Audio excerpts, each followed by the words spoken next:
Hello, and welcome to another episode of Heart to Heart Communication.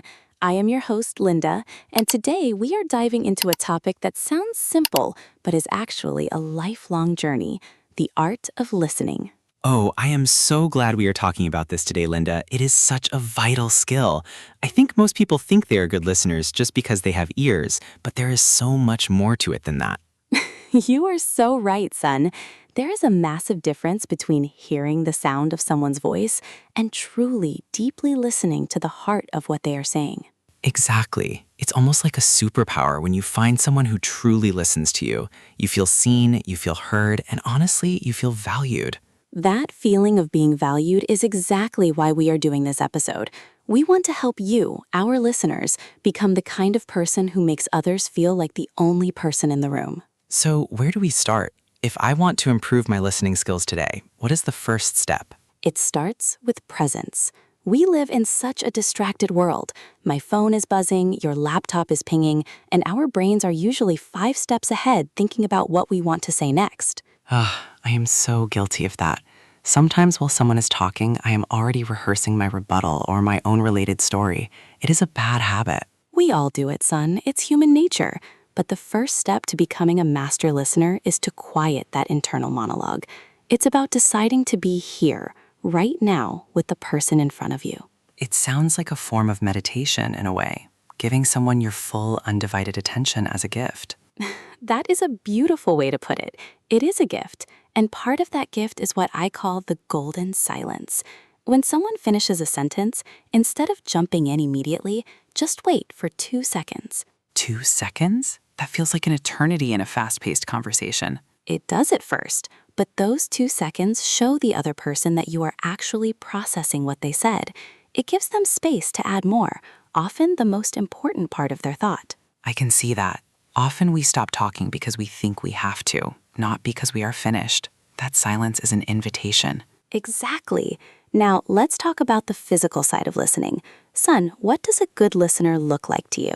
Oh, they have open body language. They aren't crossing their arms or looking at their watch. They make eye contact, and they might tilt their head a bit to show they are leaning into the conversation. Perfect. It's about your whole body saying, I am here for you. Even small things like mirroring their posture slightly can create a deep sense of rapport and safety. Reflectively, I remember a time when I was going through something really tough, and my friend just sat with me. She didn't say much, but her body language was so supportive. It made me feel like I wasn't alone. That is the power of empathetic listening. It's not about fixing the problem, it's about feeling the problem with them. Sometimes the best response isn't advice, it's just an acknowledgement like, that sounds really hard. That is so true. We often try to solve things when people just want to be heard. How do we resist that urge to fix everything? By asking more than telling. Instead of saying, you should do this, try asking, how did that make you feel? Or what do you think your next step is? Oh, I love that. It empowers the speaker. It shows you trust them to find their own way, while you provide the support beam. Yes. And another technique is paraphrasing. Every now and then say something like, so if I'm hearing you correctly, you felt frustrated because the expectations weren't clear. Is that right? That is so effective. It clears up any misunderstandings immediately, and it proves beyond a doubt that you were paying attention. It's also a great safety net for when your mind does wander. If you realize you missed a bit, asking for clarification is much better than faking it. Contemplatively, Linda, I think another barrier to listening is our own ego. We want to be the smart one, the one with the answers, the one with the best story. The ego is the enemy of listening. To be a great listener, you have to be willing to be a student of the other person. Everyone you meet knows something you don't. I need to write that down. Everyone you meet knows something you don't. That shifts the whole dynamic from a competition to a discovery mission. It really does. It turns every conversation into an adventure. You are exploring the landscape of another person's mind and soul. Energetically, this is making me want to go find someone to talk to right now just to practice. I want to try the 2-second rule and the paraphrasing. That is the spirit. But remember, it takes practice. You will fail, you will get distracted, you will interrupt. When you do, just catch yourself, apologize, and get back to the present. Thoughtful pause.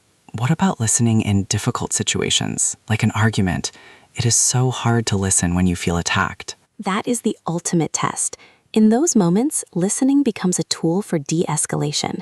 If you can truly listen to someone's grievances without getting defensive, you take the wind right out of the sails of the conflict. Softly, it requires a lot of emotional strength to do that, to put your own hurt aside for a moment to hear theirs. Encouragingly, it does, son, but it's the only way to find a real solution. Otherwise, you're just two people shouting at brick walls. Nodding. So we've talked about presence, body language, silence, paraphrasing, and checking our ego. Is there anything else? Just one more thing. Listen for the unsaid. Pay attention to the tone of voice and the things they are avoiding saying.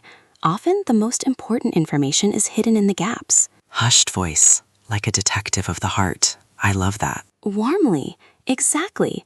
Well, we are coming to the end of our time today. Son, any final thoughts for our listeners? Earnestly, I would just say, try it today. In your very next conversation, try to listen 10% more than you usually do. Notice how the other person reacts. It might just change your relationship. With a smile in her voice.